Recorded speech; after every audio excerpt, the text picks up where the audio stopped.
But then, the awe had left and something else had morphed in him, some odd fascination, almost akin to devotion. To the sky. It was absurd, and his goal in life utterly improbable. But the Uzumaki was undeterred, occasionally calling out promises that he would become what he claimed to want to be, and everyone else just wait, he'd show them. The fascination and odd interest in the profession that didn't exist, couldn't exist, survived his childhood, and continuing being a topic of interest to him even in adulthood, though at that point in his life, the goal was more metaphorical than literal. It was a topic that worried others, as the only way he could even remotely succeed in his goal was to negotiate with death.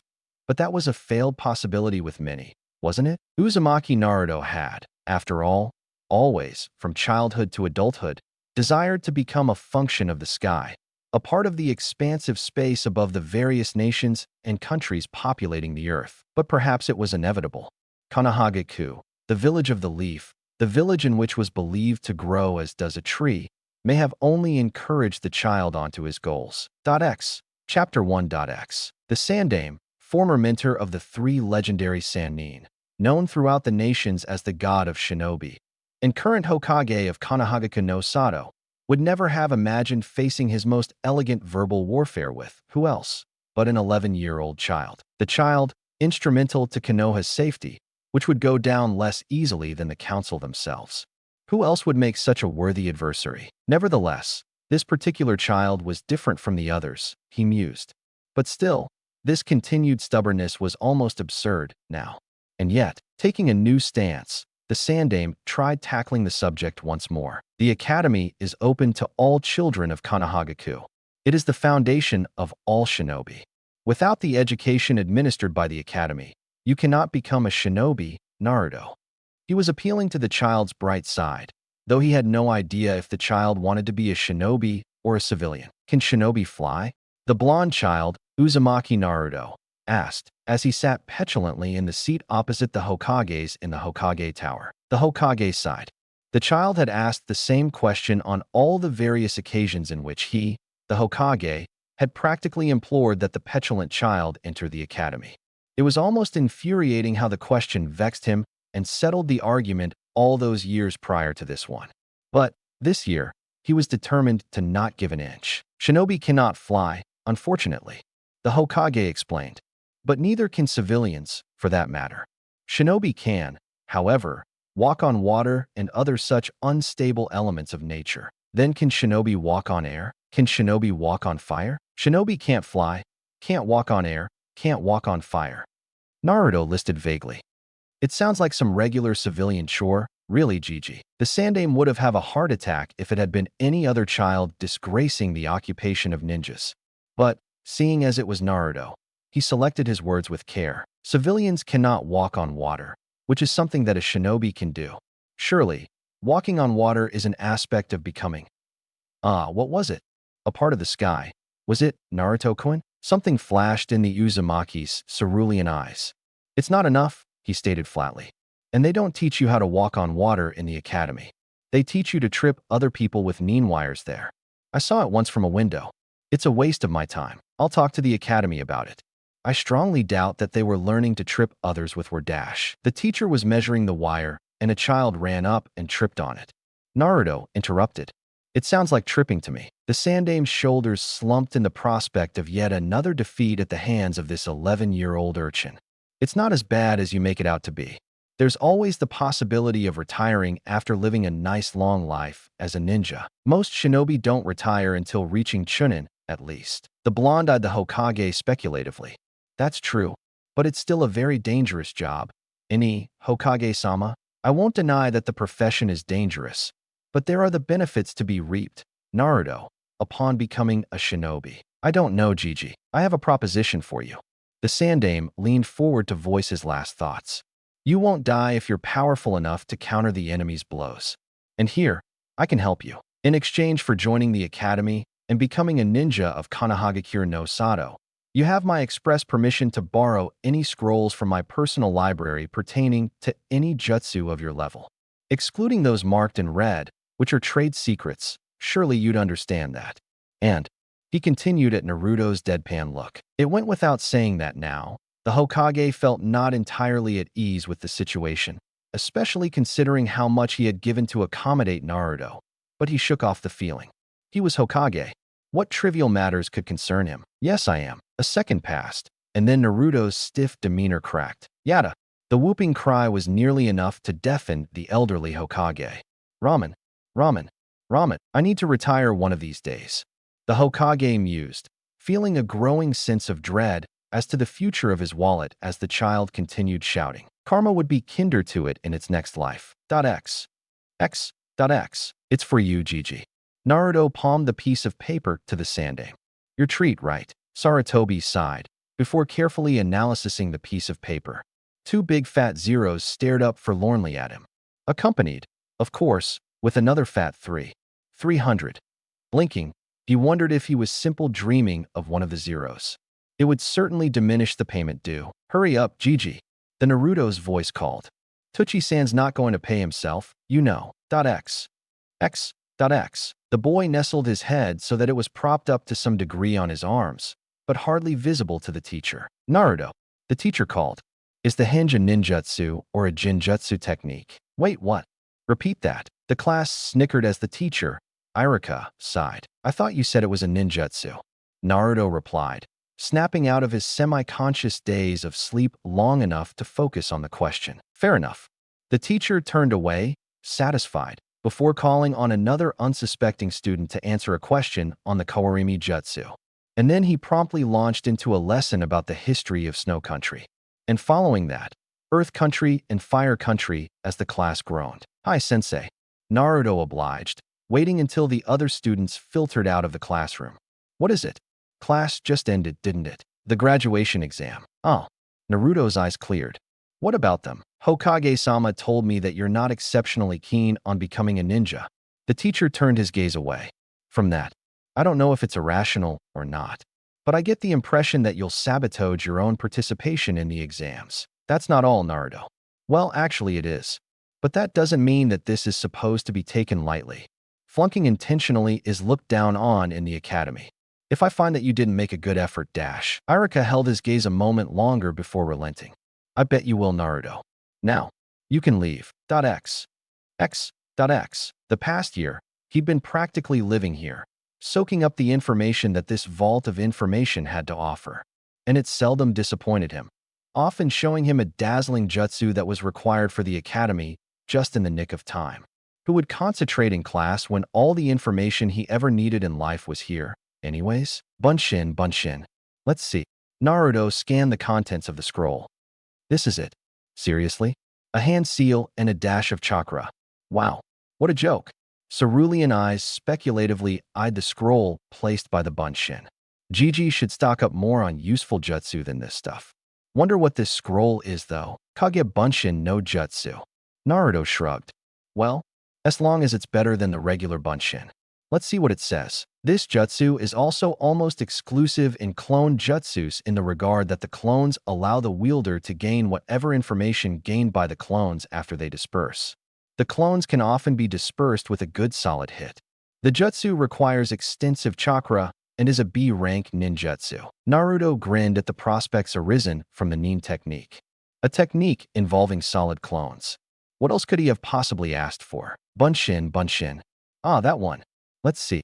The words were muttered in a whisper as Naruto positioned his hands to accommodate for the proper hand seals, and 6 bursts of smoke poofed into existence. 6 clones, disarmingly perfect, bubbled into existence. All of them an exact replica of the actual Naruto. Sure. Naruto palmed the headband of his choice. So I graduate. Yes, you graduate. Congratulations, Naruto. Irika turned to bring in the next potential graduate. Step outside with the other graduates. He graduated. Him. I can't believe Shush. Remember Sandaime-sama's decree? We're not allowed to talk about it any more than necessary. I know. But still absurd. And yet, the spiteful manner of speaking was degrading enough to bring on that assumption. He wanted to escape to the sky. He had been told of the reprieve to be found there by the Sandaime himself. He'd always found it soothing. Why would it never allow him to get any closer? Why was he locked into this world of spite and hatred? X. The Sandaime was, as always, in the Hokage Tower, bravely tackling the worst enemy known to man. Paperwork, of all things. But a lethal enemy, all the same. Color-coded papers were splayed out on the desk in front of him, all with various pictures depicting the academy students. He'd been deciding which teams would be which for the last half hour, and the event was stressful, if anything. Team 7 was the particular domina here. For one, the Uzumaki had graduated with fairly average grades, and Uchiha and Haruno had graduated with the top grades of the class.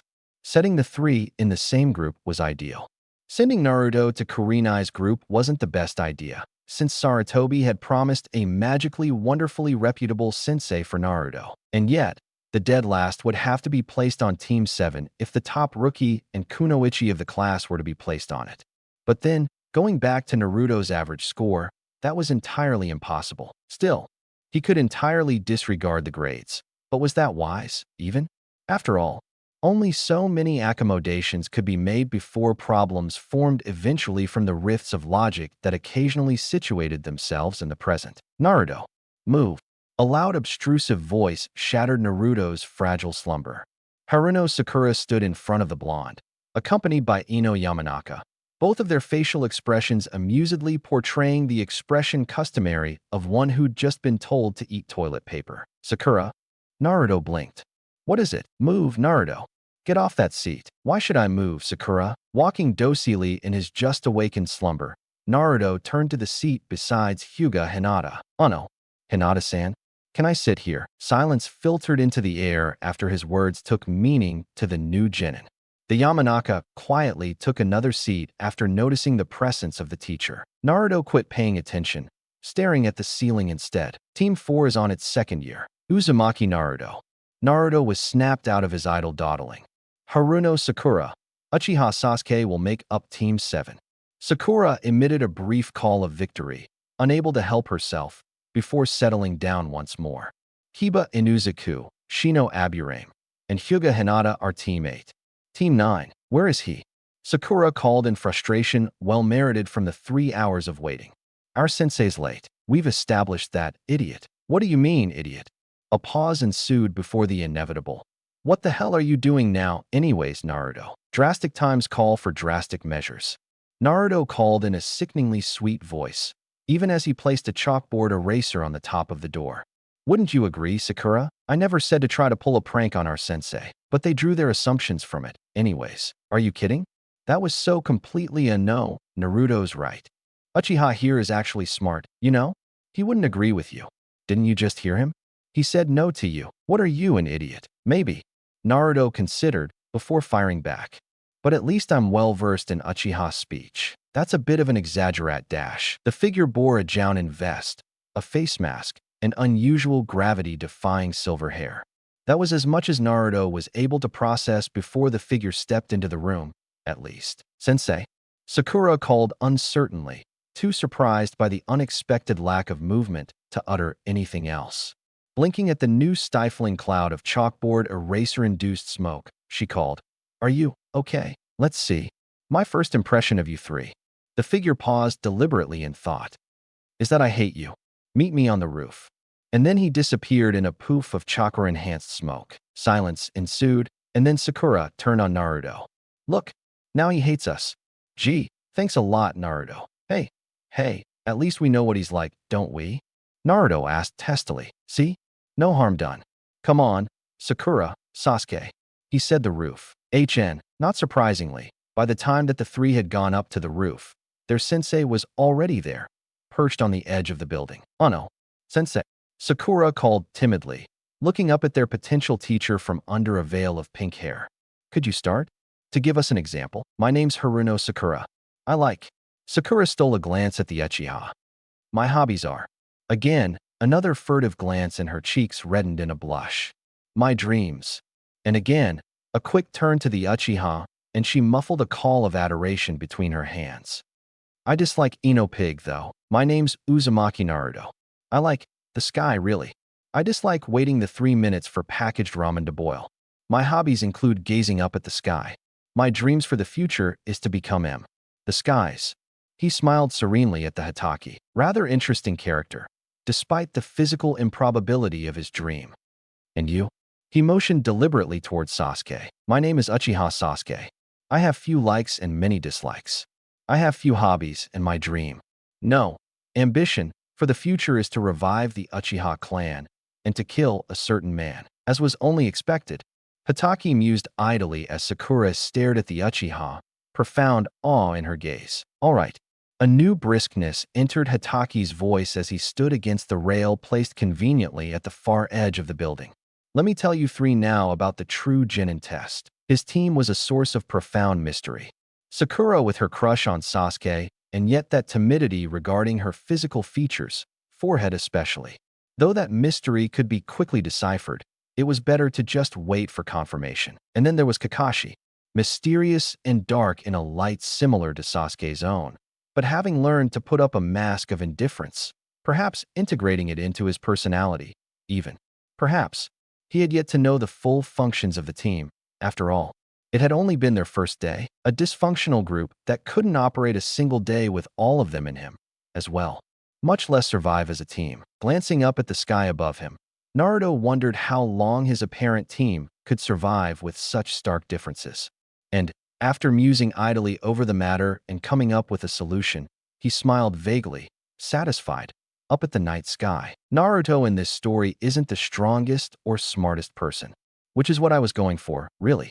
I've read a lot of fics with drastic changes in Naruto's personality, and I think that this is drastic enough. Naruto isn't very romantically taken with Sakura, either, as you probably noted.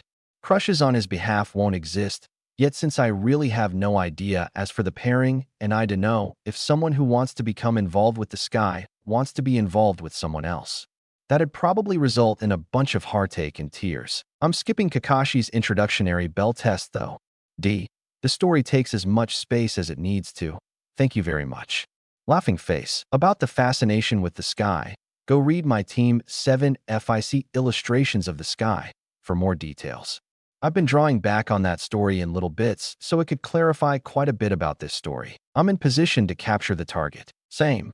Naruto turned to the unassuming shadow lurking by the trees.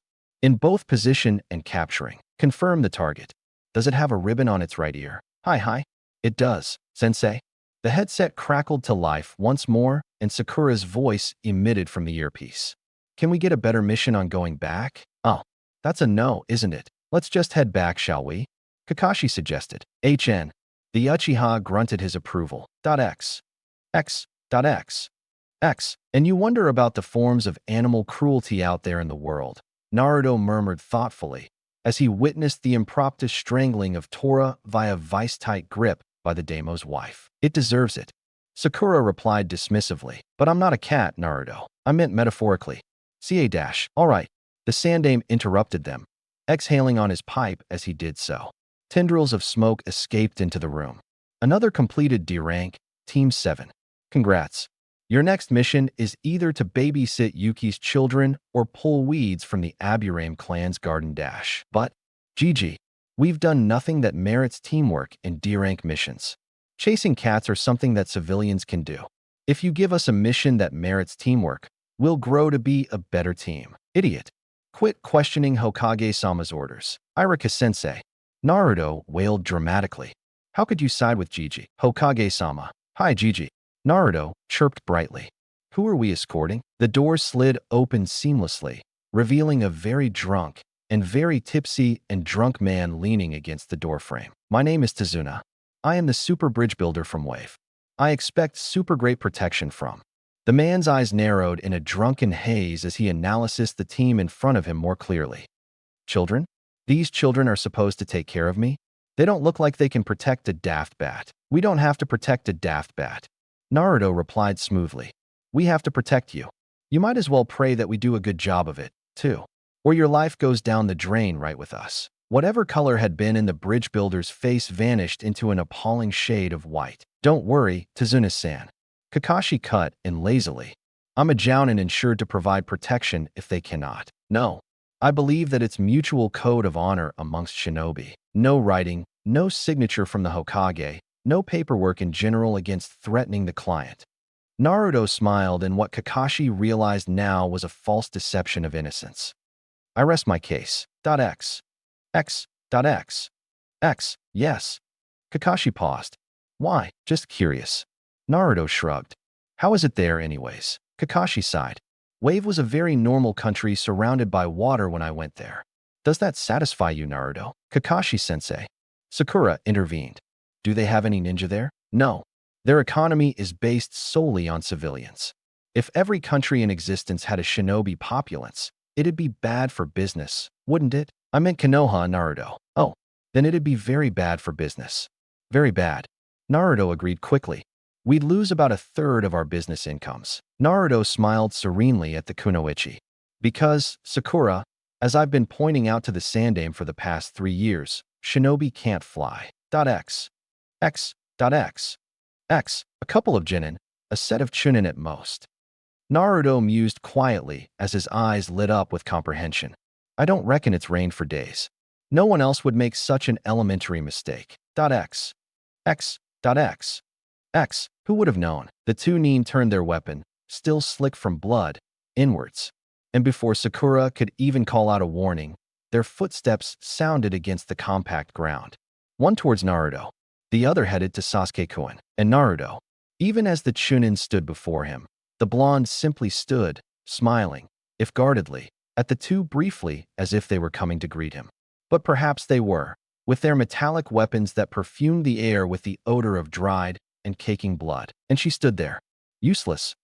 The word drifted to her, even in this petrified state of being. But wasn't it logical only to be afraid? Sasuke-kun would be so disappointed. Something in her mind clicked. The foundational rules of being a ninja was to invite the possibility of death on missions, wasn't it? And yet, amidst the carnage of death, adrenaline pushed through her veins, breaking the stiffness in her muscles with apparent ease.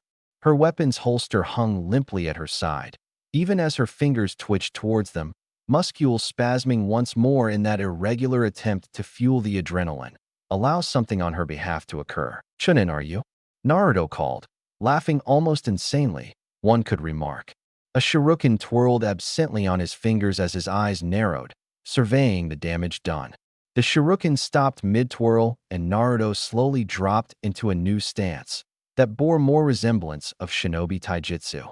Could have fooled me, really. Well, I couldn't have my teammates dying on me, could I?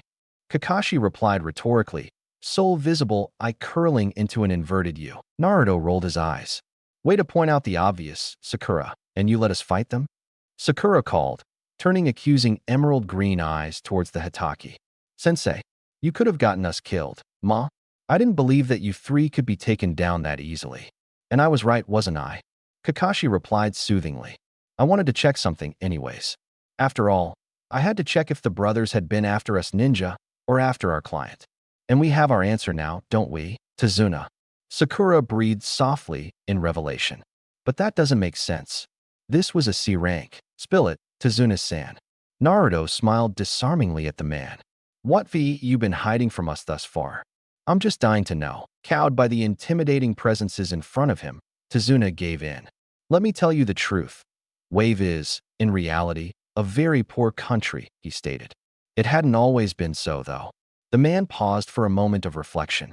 Have any of you heard of a man named Gato by any chance? Gato? Kakashi inquired. The multimillionaire? Yes. Him. Tazuna's eyes involuntarily darkened. Most of his money comes from shady dealings.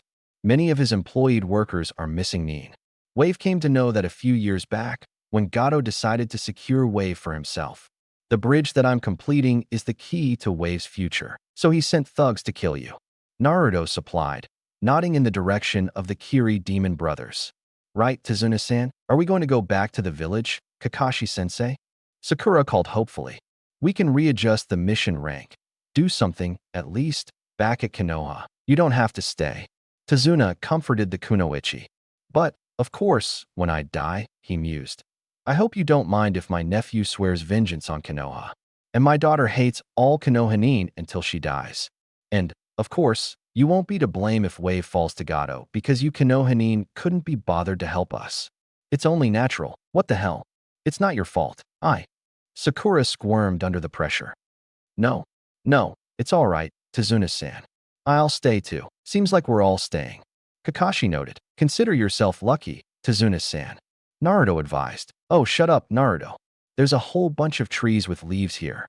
Now quit messing around. But I'm testing my observational skills as a ninja, Sakura. Naruto protested. Surely, you can't deny me that right. What if we get attacked and I die because I hadn't honed my skills at observation? Well, fine, but dash. To be frank, Naruto was bored. But it was a tidbit of information he would never share with Sakura, even under pain of death. His impending demise, he had realized, would come shortly after. And thus, he had brought up the childish game known by all academy students as a favorite pastime, though by now, it was quickly growing old. Sensei's right, you know. Sakura huffed. Can't you be serious for once? I am. Naruto protested. Look, I spy a winter rabbit. No, really, Sakura. It has white fur, and everyone knows that white rabbits are winter rabbits. Wait a minute. Sakura's eyes narrowed at the innocent creature on the road. I think you're right. Shut up for a minute, Naruto. Sakura barked. Kakashi was the first to act. Everyone duck, not surprisingly. Everyone complied with the order. Naruto felt the brittle edge of the blade cut across the air as he ducked beneath. A surprisingly strong gust of air swirled above him. Rising at last, Naruto smiled absently at the opponent. Kakashi, also having straightened up, narrowed his eyes. Zabuza Momoichi, from the hidden mist. Hatake Kakashi of the Sharingan. The figure returned. It's no wonder the demon brothers failed against you. From the corner of his peripheral vision, Naruto noticed the Uchiha reflexively dislodge a kunai. Apparently, Kakashi noticed it as well, since he turned his attention from the enemy Nin for, if only, a millisecond. If looking by vaguely, Naruto mused, you could almost say that Kakashi's left eye was normal, that you didn't know why he kept it hidden, revealing the Sharingan so early. Zabuza's voice, though muffled as it was by the cloth covering his mouth, loomed eerily in the utter silence. I'm honored. Zabuza nodded in mute affirmation. When I remained a member of the Hidden Mists ANBU, I kept a bingo book. Surprisingly, they kept an entry on you. The man who's copied over 1,000 jutsu, copying Kakashi. A pause ensued before he added, it appears as I'll have to kill you, to kill the bridge builder you're protecting. The figure stepped off the tree, making use of the forestry to allow a leap from the tree to the waters nearby. The Chunin stiffened as the mist thickened while their mutual teacher spoke. 8 choices. Zabuza's voice echoed ominously in the silence. The liver, the lungs, the spine, the clavial vein, neck vein, brains, kidneys, the heart. Which one should I go after? We'll see about that. Zabuza flickered into solid particles between the Chunins and the bridge builder. His eyes rolled up lazily, if maliciously. It's over. The Nin exploded into water, and another design of the figure appeared behind the Konoha, cleaving the Nin in half, who, simultaneously, exploded into water in a manner resemblant to the enemy Nin's earlier clone. Don't move. Amidst the sound of water clashing on water, a new familiar voice intruded. Kakashi appeared behind Zabuza, holding a kunai to the enemy Nin's throat. It's over. The figure splashed into water once more, revealing him to be another water clone, and Zabuza appeared behind Kakashi once more. The water seems heavy, almost. The Hatake mused. Almost as if. You may have been trying to escape through the water, but it was a miscalculation on your part. Zabuza formed a one-handed seal. We'll finish things between us later, Kakashi. First, I'll deal with the brats. Mizu Bunshin no Jutsu. The clone disappeared briefly and something retracted with Naruto as he went flying backwards, struck by the Nin. His headband, discarded, was left on the ground. Pain blurred his vision briefly, before his sight rightened itself, in a manner resembling the rightening of a vision lens. And yet, there existed that spasm of hope. The childish naivety that claimed that he was a child, he couldn't die. He'd never wanted this fate. I never wanted to be a shinobi. Shinobi couldn't fly, couldn't walk on water. What was the use? Glancing at his surroundings, he felt an answer distantly ring at his conscience. Too far away to be recognizable, but close enough to know that it was an answer, despite him being unable to access it as it irked him, drifting along the edges of his consciousness. He settled on a temporary makeshift answer. Sasuke. Naruto called, keeping his voice otherwise calm, despite the adverse circumstances. I have a plan. Teamwork from you. Sasuke replied rhetorically. Arrogant, aren't you? Zabuza intervened. But do you stand a chance? What are you doing? Kakashi's distorted voice called. This fight was over the moment I was caught. Did you forget the purpose of your mission? Our duty was to protect Tazuna-san. Naruto turned in a moment of reflection. Would you mind, Tazuna-san, he inquired, if we left for just a bit? Sakura here can remain as guard. And there you have it, from the client himself. Naruto called triumphantly. Don't tell me. Let me guess. We're all about 12. Our age means that you were either an academy student or genin. His eyes narrowed as his deduction concluded. Wait a minute. The academy. He turned sharply up at the missing Nin. You're the demon of the mist? So you've heard about it. A while ago, in the Blood Mist village, they used to have this twisted little tradition for graduating academy students, right? Naruto turned to Zabuza for confirmation. Graduation exam? Sakura repeated, confused. What is it? Until, at least, one of the pair died. Of course, 10 years ago, the Hidden Mist graduation exam was forced to change. Kakashi countered. The year after a devil appeared, a small witless wonder of a squalling, brainless child without any shinobi training and conditioning came up and killed all the graduating children. It's said that the grounds of the academy are still stained with blood from that incident. Naruto shook his head in wonderment. That witless wonder. I should have known. It must have been you, Zabuza Momoichi. It was fun, killing the brats. Zabuza remarked. One of my most memorable moments, wasn't it? If we're not shinobi, then what are we, Zabuza-san, since you've had so much more experience than us in these arts? Naruto paused for a moment to recollect his thoughts from his brief thoughts. In between the cross of shinobi and civilians, perhaps, tendrils of smoke wisped around him as clones in the replica of himself formed around him. Appearing by the dozens, they finalized themselves to be in the quantity, if counted dutifully, of 30. At an unseen signal from an invisible angle, the clones all turned to charge at the missed Nin. Sasuke stood, maintaining his position as he held the opened Fuma shuriken in hand. Kage Fusha. Kage shuriken no jutsu. Shuriken won't work against me. Zabuza drawled lazily, observing the shuriken as it swerved away from the water clone. Though you have the sense to aim it at the real me, but it isn't enough to beat me. Zabuza finished as he leapt into the air to avoid the shuriken and deftly taking the weapon in his free hand. A second shuriken in the first one's shadow? Zabuza called. A new note of surprise lit up his voice, even as he leapt to avoid the shuriken. Sorry, but it's still not good enough. But even as the Nin had leapt to avoid the second Fuma shuriken, the second burst into a cloud of smoke, morphing into Naruto once more as the henge dropped. Pivoting in midair, Naruto threw a kunai at the missed Nin. Zabuza barely avoided it.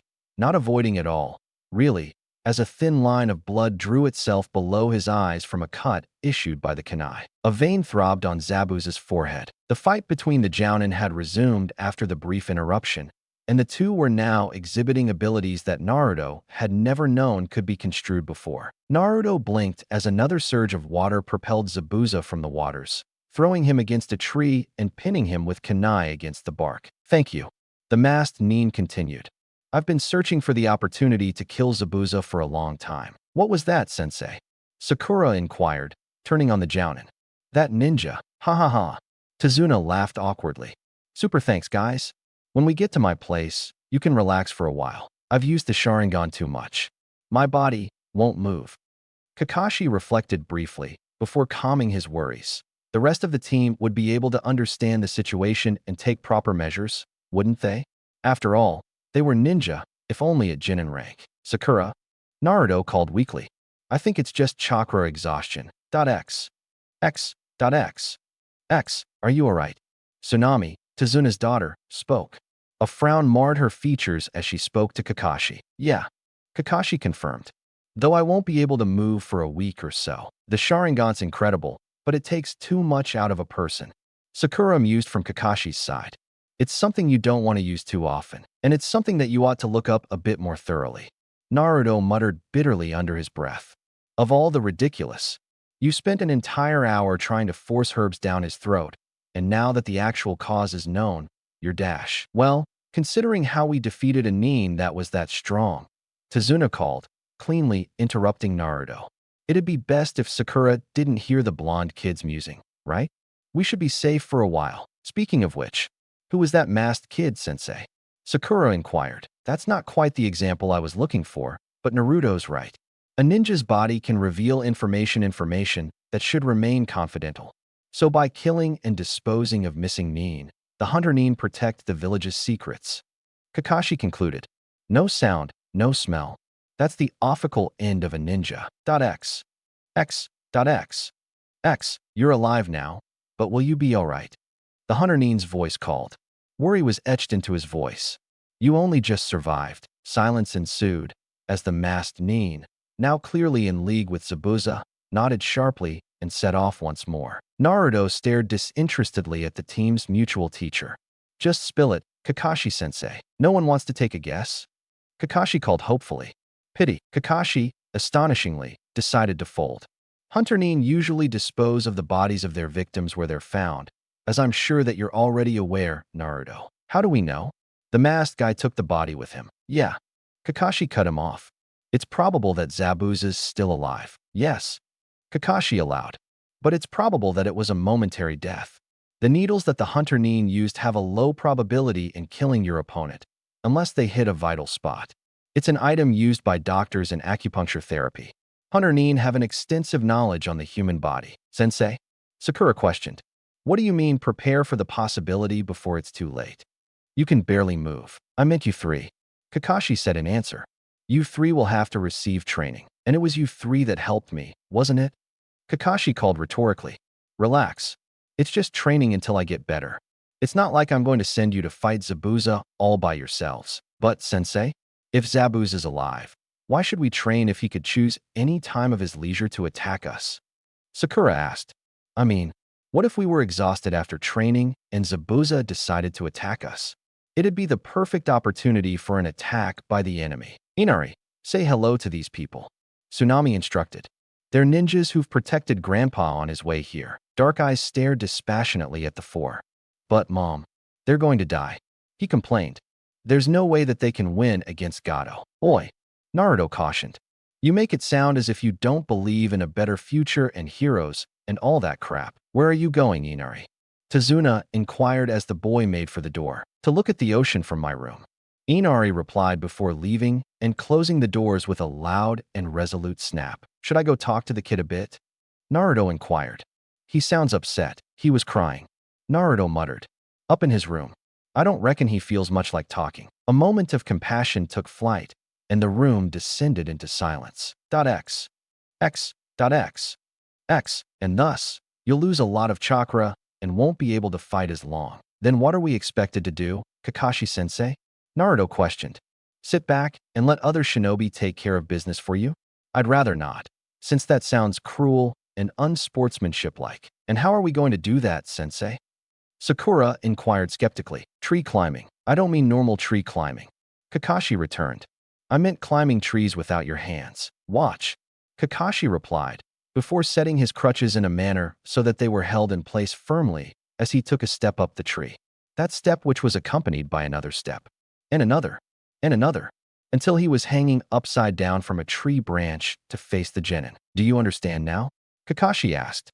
This is something you'll be able to do once your chakra control gets better. 3 kunais appeared in front of each genin. The 3 dispersed at once. The group was back at Tazuna's after the training session had finished with Sakura the sole person who was able to climb the trees efficiently. Night was falling. If the slight discrepancies in the sky were anything to go by as the occupants of the household stopped to eat, he was called the hero of the city. Tazuna reflected. Silverware clattered to the floor. Inari stood up, stepping away from the table, excusing himself. I'm not hungry. He stood up, padding away to his room again. What's wrong with Inari? Sakura inquired after a moment of hesitant pause. And that picture, Naruto listened intently. Cerulean eyes slitted in confused understanding, unnoticed by all save himself. For a second time, Naruto's eyes darkened to a melancholic blue. The soft, hazy lights of morning cut gently across the various surrounding forestry. The morning light, dappled by the nearby foliage, cast a feeble but visible light on the dew-endowed grass.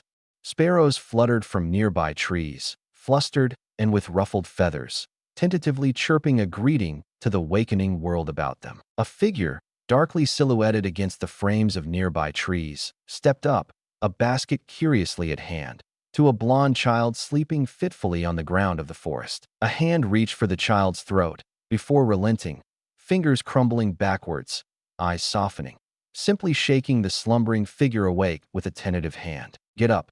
A surprisingly feminine voice emitted from the standing figure. "You'll catch cold sleeping here." Naruto blinked blearily as the figure came into perception in his vision. "Who are you?" "Well, that really comforts me. You might as well be a missing nin for all I know." Naruto snapped, sitting up now. He looked up. "What are you doing here anyways?" "I'm searching for herbs," the figure stated, before elaborating. "A friend of mine is injured."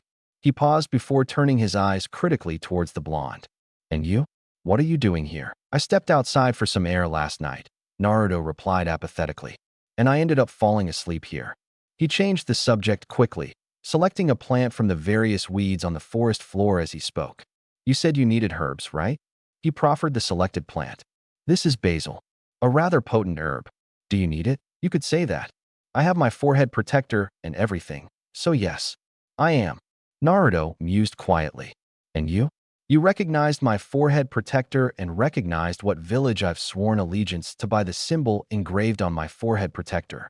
Are you a shinobi then?" "Only too true," Naruto agreed. "But Gigi always says that being a shinobi has its benefits." He gently dropped an arnica herb into the basket of herbs as he spoke. "Dunno." Naruto shrugged. "I think protecting people is kinda worth it though." "I don't know what you mean," Naruto admitted sheepishly.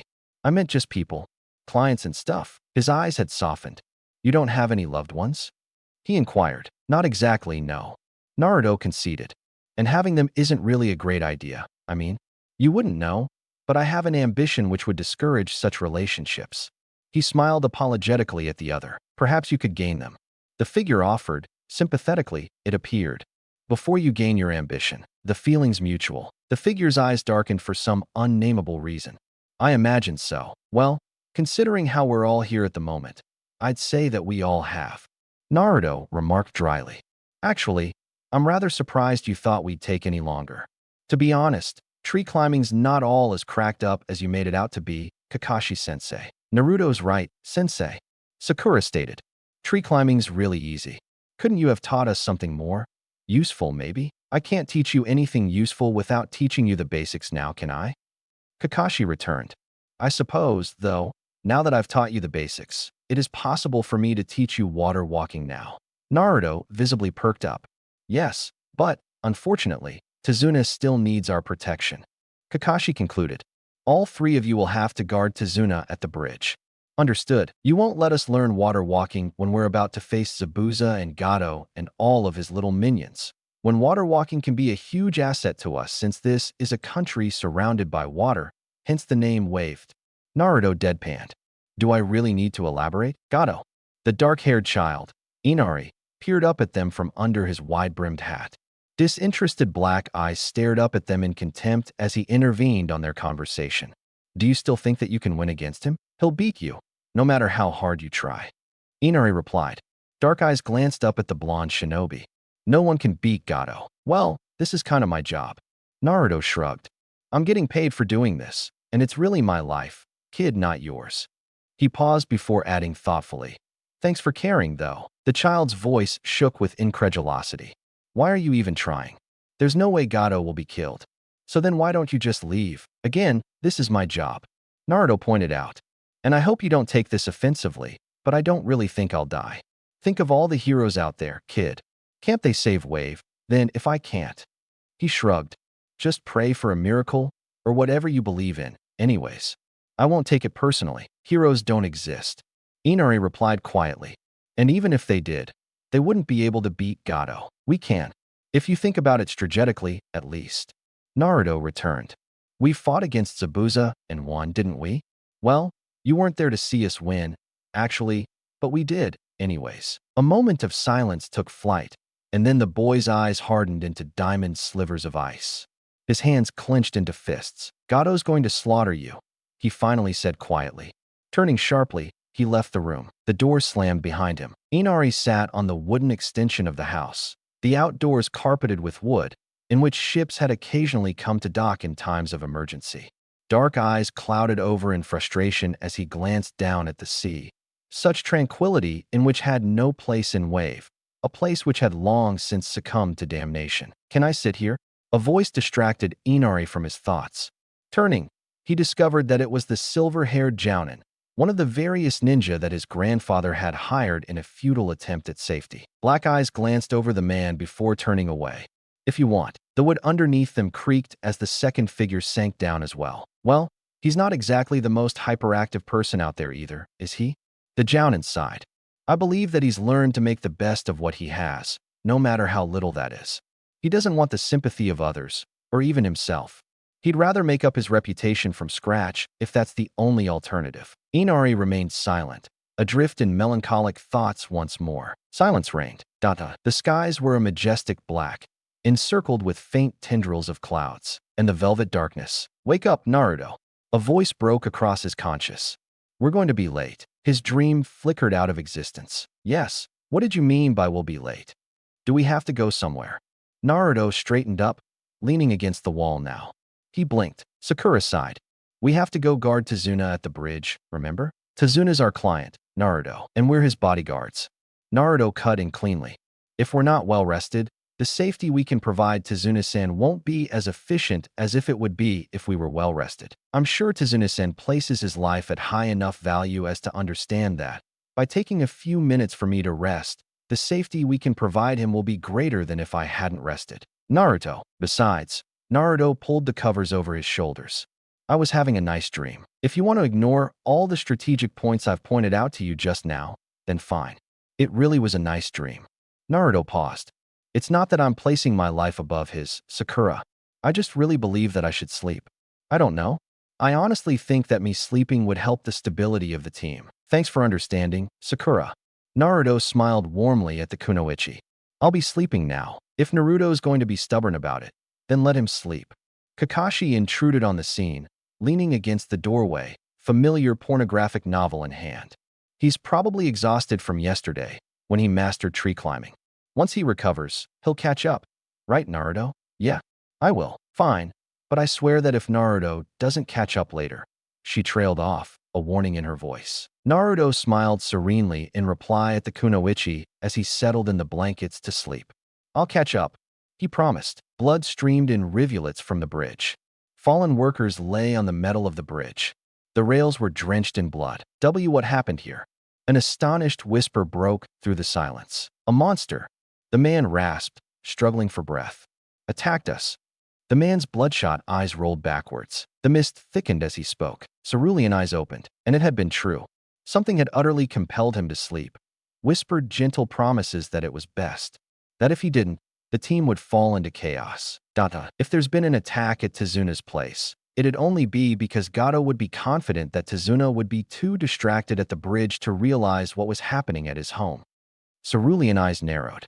"Which means that it's possible that Zabuza is back today." Makio Hyosho. Ice formed into slates of screen, encompassing both Haku and the Uchiha within a convoluted circle of ice mirrors. "What is this?" Sasuke's voice was guarded, but a note of fear had lit up the more childish aspects of the young shinobi. "These mirrors." He held up a Senbon needle. Sasuke wasn't sure of when the attack began exactly. "He's attacking with Senbon needles." The air was littered with the metal substances. And yet, something was off about the attacks. The cruelty of attacking with Senbons could be well justified. They could bring immense pain if located in the right areas. But then, a Senbon snatched a few strands of his bangs, nearly, but not quite, making contact with the fragile veins in his neck. In that moment, as if in the form of an answer, the Senbon stopped in their attack, distracted from their pupos. The Uchiha looked up slowly to see the cause of the temporary relief, the distraction. From the corner of his eyes, he could make out a faint distinguished blur of yellow standing, in stark contrast to the snow, just outside of the icy prison. A soul thought consoled him. "But, nonetheless, I'm at the bridge now." His sandals touched the cold-plated metal of the half-completed bridge. That depends on the context in which you define you, Naruto returned. "But yes, I'm Naruto. I overslept." Naruto replied cleanly. "And then I warded off an attack back at Tazuna's place." Cerulean eyes narrowed in speculation. "You're not looking too great yourself, Sasuke." After all, Sasuke was littered with little bruises, scrapes along his arms and legs. Various cuts and tears in his clothing revealed gashes in his skin. Sasuke inclined his head. Naruto's lips quirked upwards at the familiar one-worded grunt he'd come to associate with his teammate. Not feeling too talkative today, are we? Naruto's hand slipped off the rail. Don't worry. I've gotten used to it by now. The Uzumaki laughed bitterly. Footsteps padded towards the prison quickly. Looking up, Sasuke could see that Naruto was approaching him now, setting no store aside for the mirrors which separate them. Naruto. The Uchiha's facial features bunched up in startled confusion. What? Sasuke's going to die? His eyes narrowed as the thought came to his head, astonishingly clear, no matter how terrible the words sounded to him. The Uchiha had knelt on the metal of the bridge. Senbon needles poked out of his skin in various angles, while others had simply left a gash into his skin. His eyes had begun to dim, and his figure had long since relaxed. The Uchiha was going to die if he didn't intervene. Don't worry. He felt the acting take over him again as he allowed his hands to slip from the rails of the bridge in a gesture of utter casualness. I've gotten used to it by now. He allowed a quick bubble of laughter to escape him.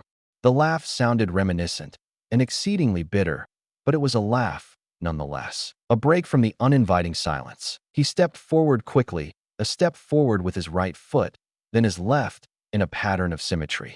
Symmetry, he reminded himself, as his muscles relaxed to further complete this charade of casual aloofness. Naruto. Sasuke's neutral expression quickly changed to one of confusion. What? The faint odors of blood and metal assaulted him, but he brushed it off carefully, ensuring that outwardly, it appeared as if nothing had been of bother to him. Silence met his response. Encouraged, Naruto continued. Thus, if we both attack from the inside, there's less likelihood of having a casualty since we're all situated on one side, in the easiest position to control for us. It's really your fault for getting trapped in here. He arched an eyebrow questioningly. Am I wrong? The Uchiha turned away as he emitted his classical response. I wouldn't agree on that. Haku's disembodied voice echoed from the mirror left of the two genin. Who knows? Naruto smiled angelically, a perfect picture of innocence. Don't you believe in miracles, Hunter-san? What did Naruto? The voice faded away to an inaudible whisper. Emerald eyes narrowed. It appears as if one of your students don't possess the entirety of their senses, Kakashi. Zabuza's lips curled upwards in a cold, mocking representative of a smile. He's up to something. Kakashi retorted, just as swiftly. He's not the average genin, though that logic could work both for and against Konoha. Kakashi reminded himself, berating himself, even as he muttered the last syllables of his words. For that was exactly what the blonde had done in their eyes, prior to the last moment. When the blonde had first arrived, they had all been distracted in their fights. But then the blonde, with his arm rested casually against the rails of the bridge, as he chatted amiably to Sasuke, had done nothing of interest. And the fight had soon resumed once more, until the moment in which the blonde had stepped, ever so casually, into the ice prison. Had Kakashi not seen it himself, he never would have believed it. Even so, in that moment, he hadn't been able to believe that it had actually occurred, had believed that it was just the effects of a jinjutsu placed upon him. A jinjutsu gone misshapen and awry. You'd be surprised, Zabuza. Kakashi met kunai for kunai, witnessing the sparks of metal glow silver in the air as he twisted away. His eyes curved upwards into inverted us, no matter how strained the smile was. He is, after all, he added thoughtfully, to credit Naruto with this last comment. One of Konoha's most deceptive shinobi. The senbons flit across the air, like birds of a feather. Naruto had mused idly, brushing across the surface of his skin, and thrust carelessly into the ground. Sasuke's eyes narrowed. And you couldn't have bothered strategizing when you were out of the mirrors? I could have had. Naruto allowed.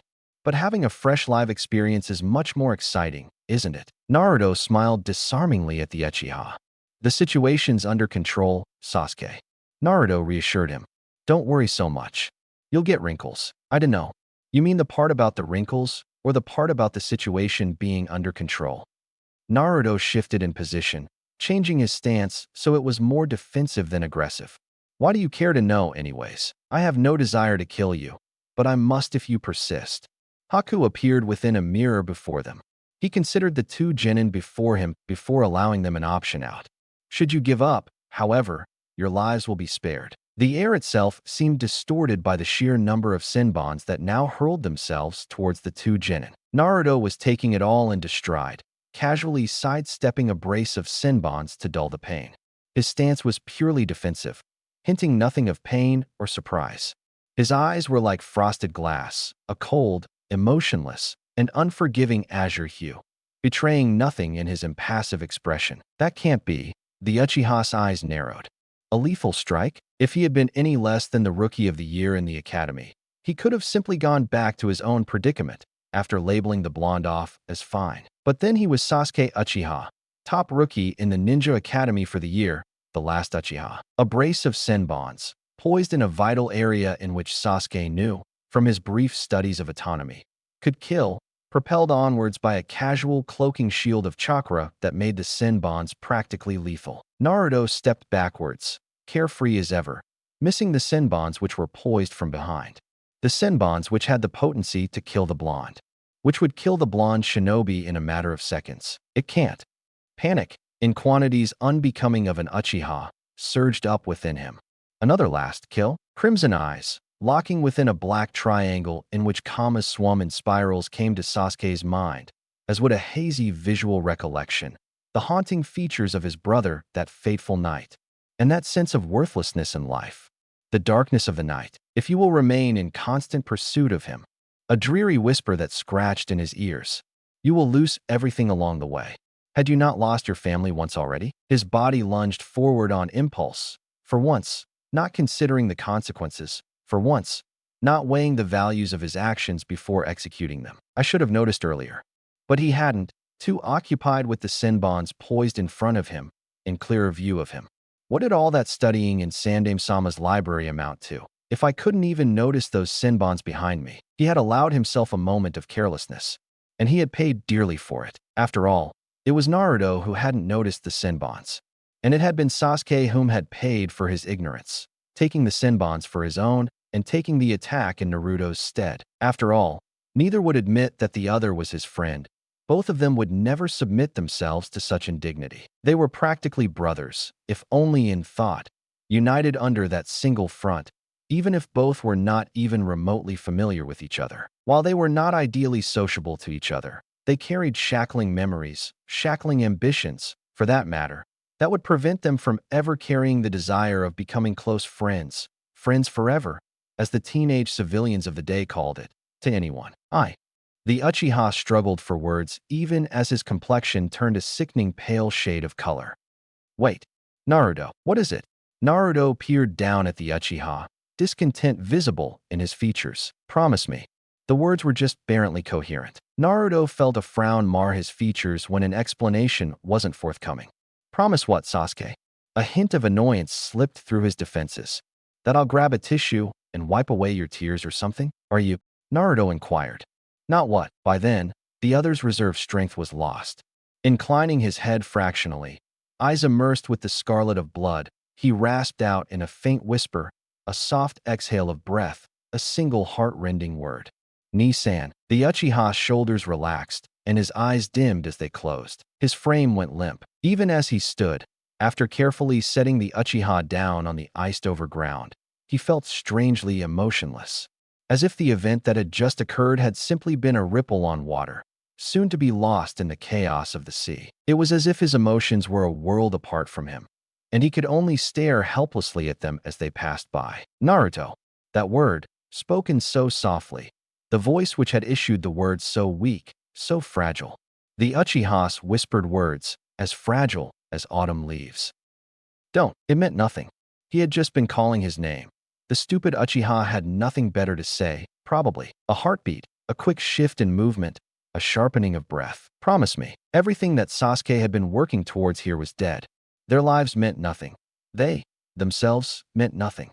And it was only in measures of chakra and skills that the shinobi world would recognize them. His eyes narrowed in righteous outrage, and his entire frame shook with incredulity. He was furious. Furious at how quickly, how easily, his teammate had been dismissed, furious at himself for not noticing the instruments that had caused this fall, furious at the shinobi that had caused this, furious at everything. And yet, curiously, emotions blurred around him. He was nothing. Nothing could never be more.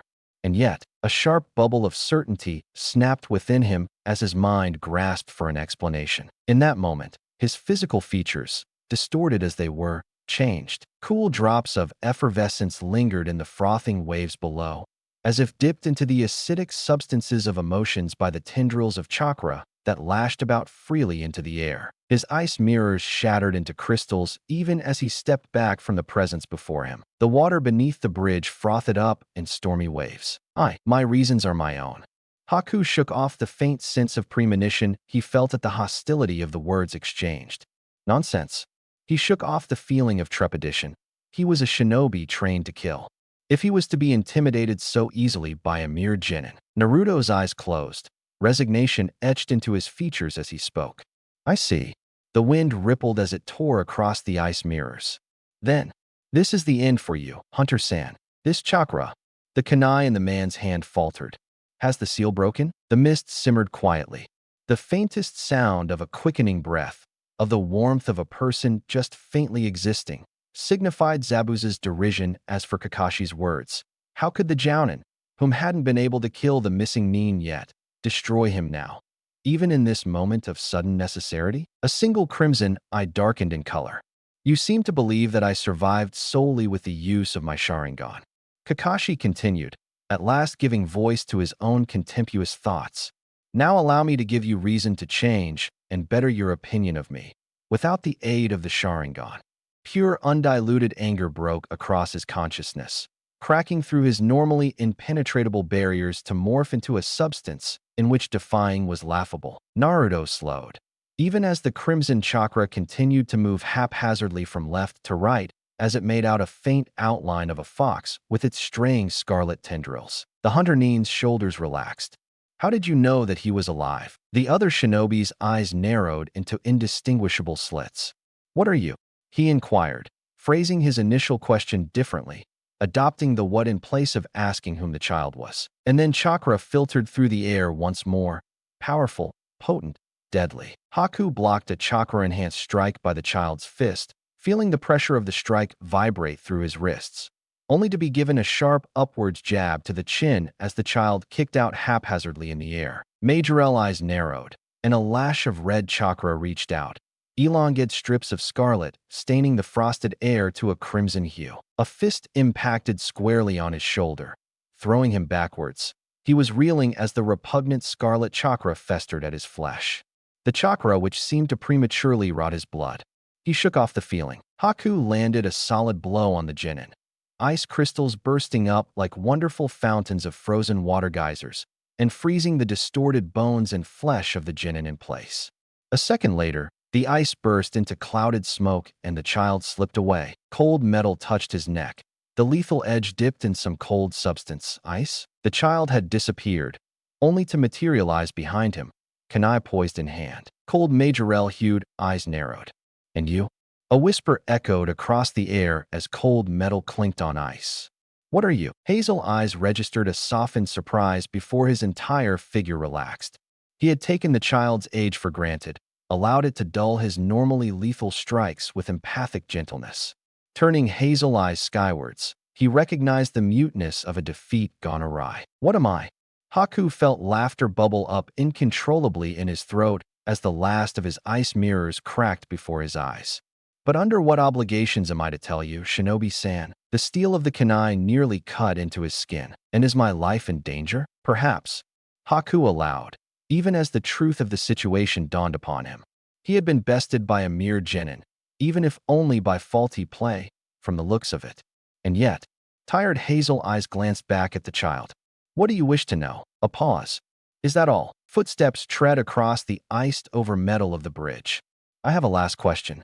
The child's grip on the kunai, such deadly weapons in the hands of whom was but an infant, Haku mused, slackened. Who are you? Frustration in the voice. You never answered that question. The shards of ice at his feet quivered. And why does it concern you, Shinobi-san? Ice clinked softly beneath their feet, and the child lowered his kunai from the missing Nin's throat. Haku stiffened, even as the other figure stepped back quietly, almost apologetic. Haku would have believed it if the situation hadn't been so precarious. And then it dawned that the child had not intended to break into his innermost barriers and had only attempted an impromptu interrogation, as was only natural. You wish to know my name? A quick laugh. But I call myself Haku. Would that satisfy you, Shinobi-san? The child's brow furrowed. It's odd, really, but you remind me. Like a leaf touching water. Ripples forming on the cool surface. The wind curled like a feather in his direction as he unfurled the last of his identities to the blonde child. The mask slipping out of place.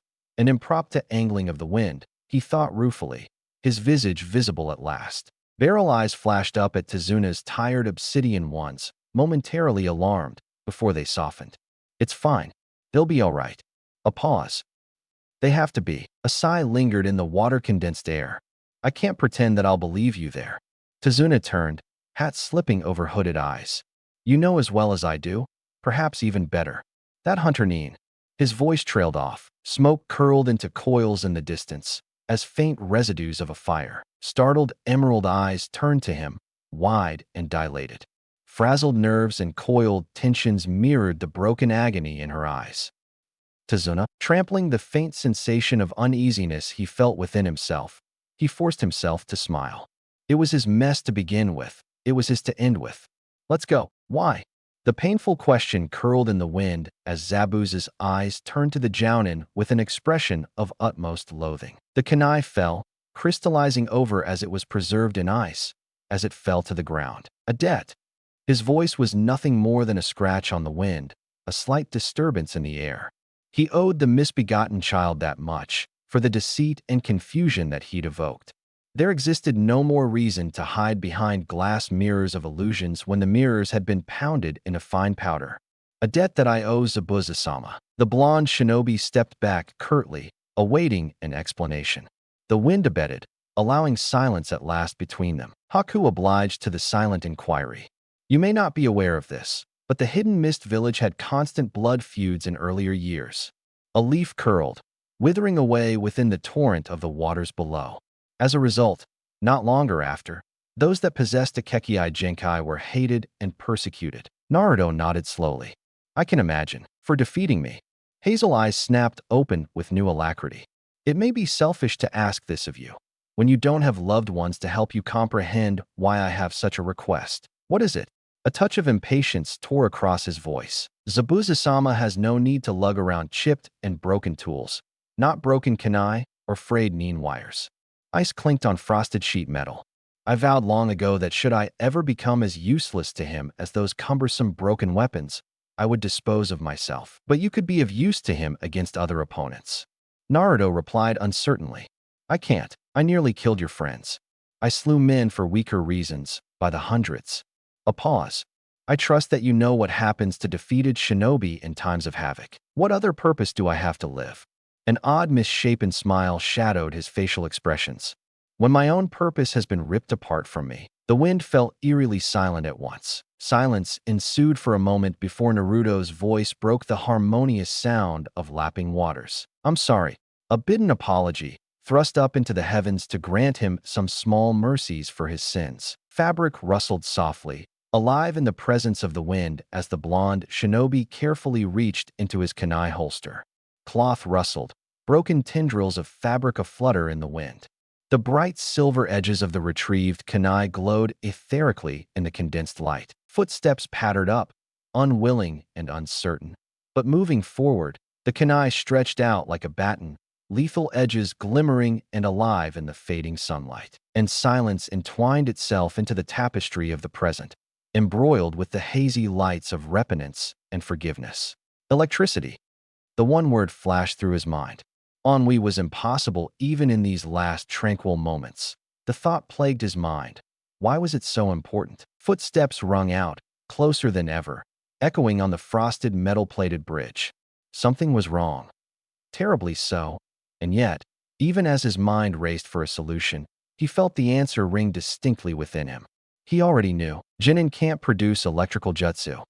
Ice shards, shattered on the bridge's metal plates, shimmered as light refracted off of their faceted surface. And Zabuza-sama cannot use jutsu of those calibers as well. The discrepancies stilled his thoughts as realization flooded within him. Kakashi is the only one amongst them that can produce electrical chakra. Alarm snapped in the forefront of his mind. Muscles stretched, flexed painfully at the strife.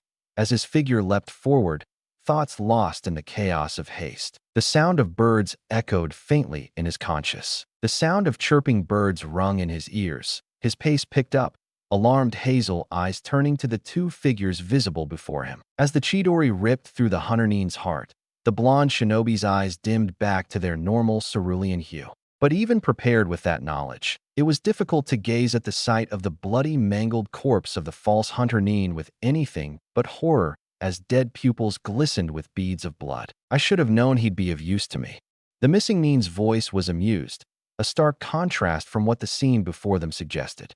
But I suppose it's too late now. Zabuza turned his weapon. The blade cleaved through wind, as Kakashi realized with mute astonishment that the missing Nin intended to cut through the corpse of the child to deal Kakashi a fatal blow. Both shinobi turned to the voice, only to discover a horde of men shifting in multitudes on the bridge, all of them evidently from the slums of society, should their tattered clothing and weaponry be any indication. And before them all was a short-set man with frazzled hair, sunglasses set firmly on a crooked nose, with a gnarled cane in hand. Silence descended. Nothing was said as a hush fell over the group. Zabuza froze, eyes turned disbelievingly to the man, Gatu, that stood smugly before them all. Pathetic. The word broke through the silence. Is this really all it entails to be a demon? If anything, you're only a child of one.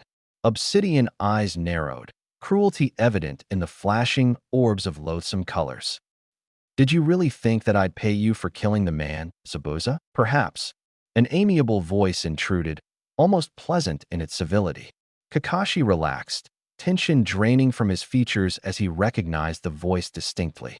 But a shinobi village would have been much more hesitant to assassinate a harmless old bridge builder with no reason at all. Am I correct? The faint shadow of an approaching figure was evident through the thickening mist. But I suppose that the village would have given you tea as they discussed the issue with you, whilst a missing Nin would give you a cup filled with the blood of the enemy instead.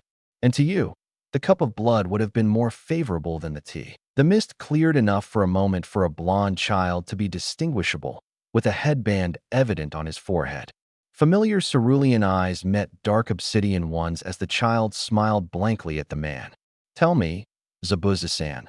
The child addressed the missing Nin, even as he fixed his gaze steadily on the short-set man before him. Do you still have ambitions to kill Tazuna-san? If I did, I wouldn't get anything out of it, would I?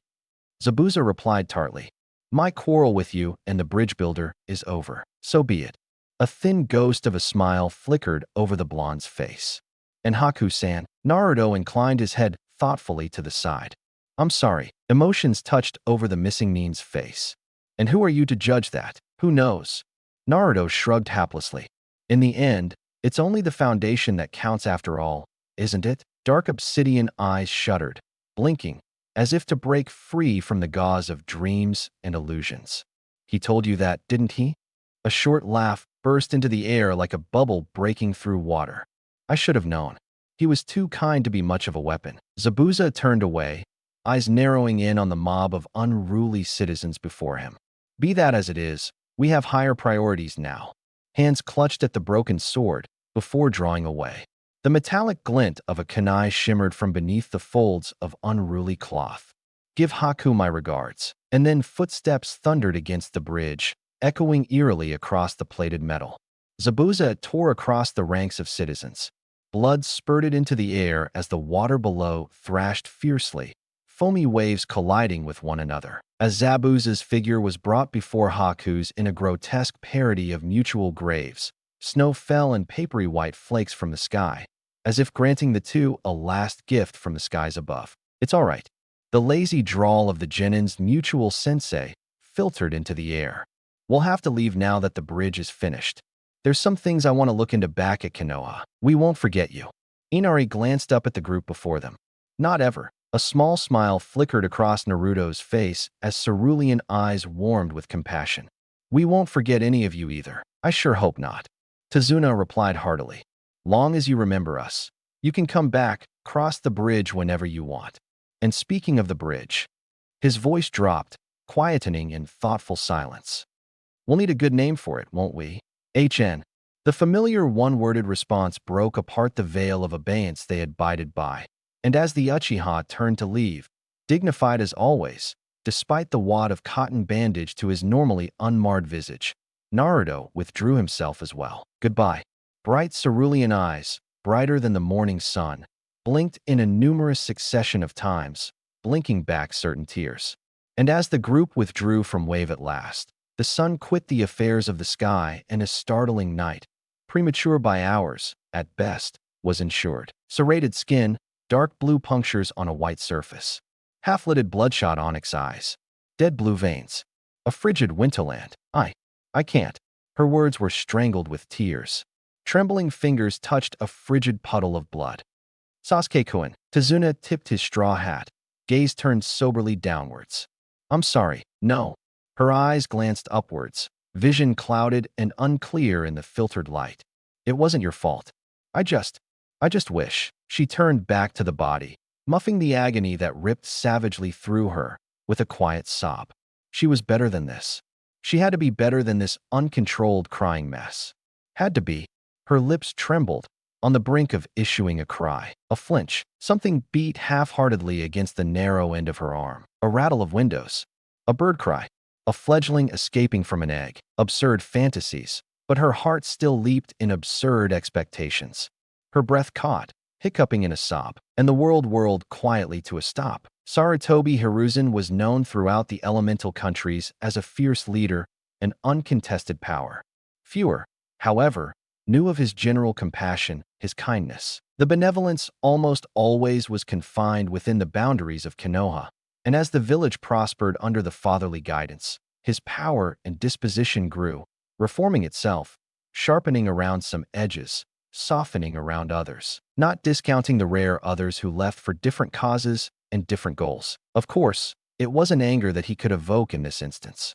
Nothing close to wrath could substitute for this sense of dying fatigue. I believe, Naruto, he began slowly, meditatively rolling his words into a quiet whisper, that there's something that I've neglected to tell you. A nondescript yellow file slid across the slanted desk, coming to an abrupt stop at the wooden perch by the edge.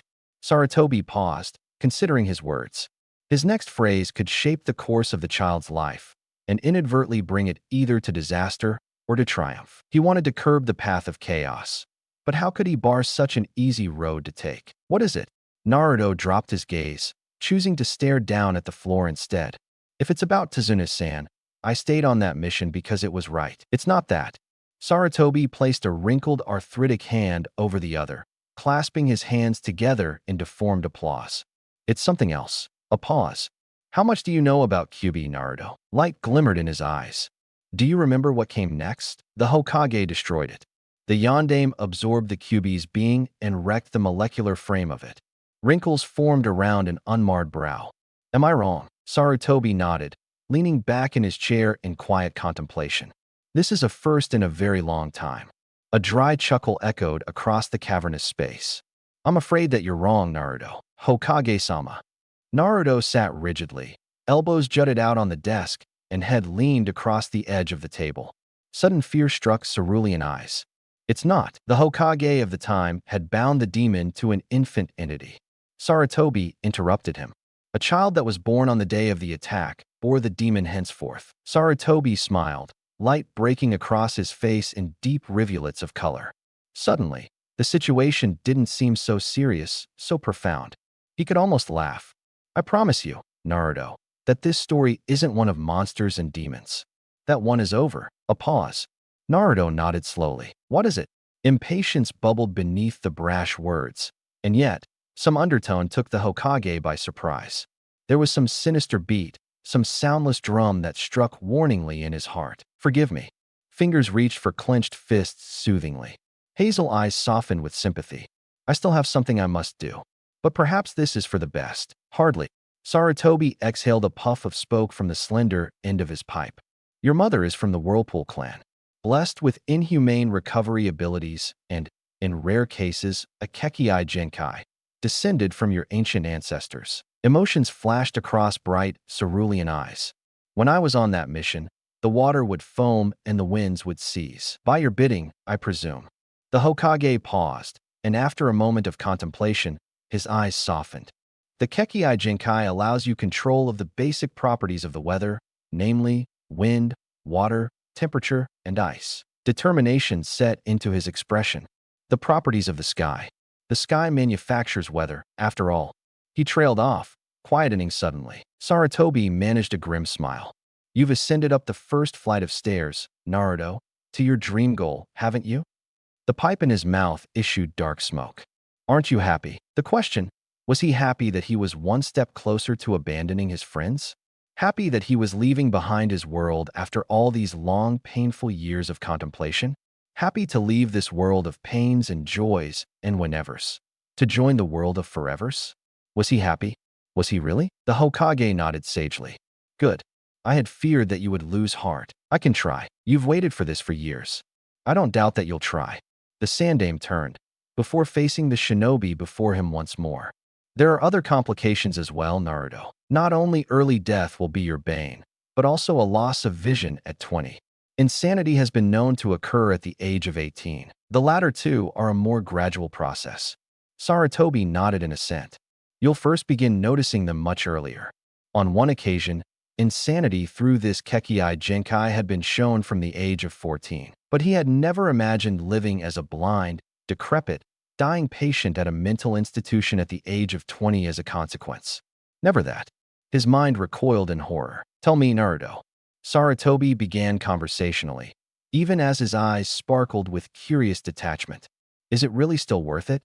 He leaned in closer, and Naruto could have sworn that the Hokage was doing this on purpose, tormenting him with his dream of blue clouds and white skies with this nightmare of insanity and eternal darkness. Does it still make you happy to know that you've begun the ascent up to your dream? And yet, that wonderfully cool feeling of breathing, for the first time, it seemed. That sense of seeing everything, knowing everything, that uncontrollable, but still wonderful, power, and the bright crystal gaze of his eyes. Naruto. A whisper of breath sidetracked him, muddling his thoughts with pleasantries and inane small talk. Is that you? It was a rather blunt question when put to examination, and Naruto couldn't help but pause for a moment, despite the warning bells that rung in his mind at the prospect of meeting a stranger. Thinking for just a second, he glanced up, only to catch the clear visage of a girl with pink hair and beryl green eyes. Naruto smiled quizzically up at the girl. Hello, Sakura. He considered his words, before amending them to some better question. What are you doing here? Naruto nodded slowly. I was wondering if I could dream again, of blue skies and wispy clouds, a brightening sun, and touches of color in the evening sky. But I don't think that I can anymore. Why not?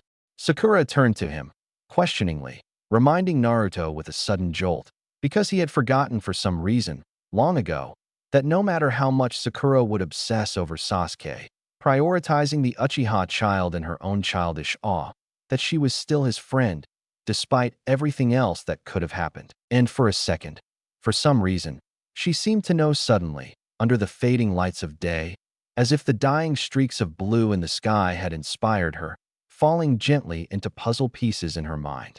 Her eyes were lit up, brightened with some secret message. Sakura? Naruto called uncertainly. Are you all right? I'm fine, she said, absently dismissing his concern. She leaned closer towards him, green eyes focused and intent. But listen, Naruto, it's never a sin to dream. You do get it, don't you? You're welcome. Sakura nodded pleasantly, suddenly kinder than she had been to him in all their previous exchanges. But maybe this was because Sasuke wasn't here right now, and Naruto must have looked so lonely, lying in the grass by himself. Nonetheless, he was grateful, because no one else could have pointed out this blind logic so faultlessly and obviously. I should be getting back now, too, I guess, she murmured, in a tone of amiable agreement. Of course, she'd never understand exactly what she had just done for him. But, even so, she smiled tentatively back at him as she stood up. But even that small smile of encouragement was enough to sustain his dreams for a lifetime. That doesn't give you the right to assault the Hokage's grandson. Naruto retorted sharply, words bitter in the humidity of the day. His eyes narrowed. And the consequences for breaking that policy should be doubled for foreign Nin. Naruto could almost feel the man's mind whirling. intelligence clicking into place like magnetic puzzle pieces falling, one by one, into their proper order as black eyes flickered up to the gleaming metal of Naruto's headband. Silence, terse and tense, nothing like how peaceful and tranquil it should be, permeated the air. "Let it go, Kankuro." Another voice, though distinctively feminine, cut across, sharp and resounding. A new shinobi, a figure with sepia hair and bright teal eyes, wearing lighter clothing but just as irritated as her companion, emerged, cutting through the silence with a voice of crystal iciness. "It's not worth it." Kankuro hesitated, deliberating between, apparently, either suffering his accomplice's wrath and saving himself the humiliation or letting go of the child, showing a sign of clear mercy, a principle that he had been taught to avoid at all costs. That doesn't matter. The figure stepped out from the shadows, revealing himself to be a child, with pale alabaster skin and bright, blood-red hair. "You should control yourself better." Deceptively calm green eyes stared dispassionately back at Naruto, attention snapping to turn to the Konoha Nin before him. "I'm sorry for the trouble. Where is he?" A seething whisper broke out amidst utter silence. "He's 4 hours late." "Yo!" A cheerful, crisp voice broke out amidst the sound of murmuring water below the brightly painted bridge before them. "You're late." Sakura fumed, turning on her heel to face the Jounin. "About that, I actually got lost on the road of life." "Don't get upset," Kakashi cautioned, voice solemn now, even as he procured 3 white papers from his weapons pouch. "I actually have a decent excuse this time. I've nominated all 3 of you for the Chunin exams." "It is," Kakashi confirmed. "It's an entirely voluntary choice. One person, or all 3, of a team can be qualified. The tests are all graded individually, anyways." "When is it, sensei?" Sakura inquired, even as she tentatively took her slip of paper. "Soon," Kakashi replied vaguely. "It'll be held on the 3rd floor of the academy." Naruto's brow contorted in confusion. "But how will we know when it'll start, if you won't tell us?" "It's on the 5th of the month." The man hesitated, turning a rolling obsidian eye towards the 3. "There won't be any team meetings until then. I'll only be able to meet you up there." His forefinger reached across the palm of his other hand in a deformed symbol, a quick and cheery bye, before he vanished in a stifling cloud of smoke and charred leaves. Complete and utter silence ensued. Naruto glanced around swiftly because something was undeniably wrong with Kakashi's logic somewhere, like a cracking end of a new kunai. It rang of perfection, and yet some small discrepancy burned through his mind like fire. "Are you going, Sasuke-kun?" Sakura asked timidly, even as her fingers pressed down on her own form, leaving dark smudges on the fresh ink. Sasuke glanced back towards her, on the verge of murmuring a contemptuous retort, lips parted to utter a disdainful "shut up." "Of course I'm going." And yet, that sense of distant crying and a breath whispering his name soundlessly against his ear. How could he spite her for her concern? "I am." His words were surprisingly delicate and carefully chosen in contrast to what he had initially intended. "I want to see both of you there too. It wouldn't be the same if the team wasn't present." The words grated against his tongue, like sandpaper, for whoever heard of a sentimental Uchiha? But looking up, he could see that he had done the right thing. Sakura smiled up at him, one face determined, and green eyes glittering like emerald jewels, insecurity lost for the winds. "Of course, Sasuke." Naruto replied easily, "Fellow brother, not in blood but in history." Which would matter more when time finally ran out? "What do you take me for?" "HN." It was a single note of sound, dull and almost offensively drab, but by now, they had learned to interpret his speech, even if only in the vaguest sense. A smile broke out over Naruto's face, light swathing his features as his eyes lit up like a lantern of blue fires, and Sakura blushed, cheeks stained crimson, at his mutual agreement. It was really only for a moment, an awkward, uncertain, and wholly inappropriate moment, in which all of them stood together, grinning and smiling and blushing for some reason. But he felt like he was home. Almost uncomfortable warmth rested contently in his uneasy stomach, even as he spoke. This isn't work, he thinks. For him, Ibiki, this is child's play, and yet the Hokage asked him. He sees children timidly putting their hands up in noble sacrifice, and of teams trooping off by the tens. He sees a girl with pink hair stare at him resolutely, and a blue-eyed Hyuga prod her fingers together in deliberation. "Sir," A voice pipes up. Sir, if you please, may I have a word? Yes. Ibiki barks, and can't help the smile when a bunch of never-should-be Chunins jump up from the table behind the blonde. I've noticed that you're lacking a considerable amount of hair, sir, the kid says, and then quickly backpedals. No, let me say that again. You must have gone through much trial and tribulation. Silence. A team quietly trooped outside. Sir, says the blonde kid, and a shaft of light from the window hits his eyes, and Ibiki notes their striking cerulean shade and illuminates them brightly. I don't think that you, sir, have ever backed out of a mission because of the danger involved. You're much too respectable and scarred for it to be otherwise, right? You have nerve. Ibiki grinds down on his teeth at last. What's your name, kid? And it was all yellow and stuff, and I think that it's a sunflower, and that's awesome. But this is still the almighty forest of death, and that's sort of sad. Okay, what happened to you being all cool and polite? You were really awesome just a second ago, and now you're Naruto again. What do you mean, Sakura? Naruto asked as he loped across a tree branch. You mean when I was talking to Ibiki? He's tons better at that psychology stuff than I am, him being head of the intelligence department and stuff. But now that I'm back with you guys, spare me. Naruto. Really? Sakura said dryly. I'm back to being my usual cheery old self. That's awesome too, right? Pause. Then, did Sasuke-kun just dash? Agree with me? Naruto's eyes sparked with mischievous delight. I'm taking that as a definite yes. I'm brilliant. Not, Sakura interjected. And so is that sunflower dandelion thing that we passed a couple of minutes ago, Naruto concluded. And Sasuke agrees, right? Lovely to know how much you care, Naruto said dryly. Sasuke shifted the weight of his pack to the left and said nothing. Pause. And, you're hopeless, Naruto. You really are. Of course, Sakura. Who do you think that I am? And a blonde man with blue eyes and flamboyant style, red-white cape and headband tucked low on the bangs. He feels as if it's been years. Once lustrous and glossy, his fur is now scraggled and punctured and damp with moisture. He remembers eyes. How positively human. He thinks jadedly, but doesn't pick up the pieces yet. And then, in flashes, and with a roar, Kyuubi begins to wake. The wind? Yeah, it'll do that to you sometime. Sneaky little bugger ought be put to court for how many ninjas that it's double-crossed. Naruto sighed. Nothing to be done about it, though. Good observation, though, Sasuke. No, not the wind. Irritation jaded his words. It's energy. Chakra. Something's coming. I don't feel anything, Sasuke, Naruto said bluntly. You sure that it's not anything else? I can feel it too, Naruto. Sakura offers timidly. It's not just Sasuke. Naruto's eyes narrowed. What do you mean? Too late. Far too late. He saw sand trickling across the forest floor, visible as tiny golden beads in the dying grass and withered weeds. And then the onslaught of chakra like a tsunami rising up to cover him in its velvet waves.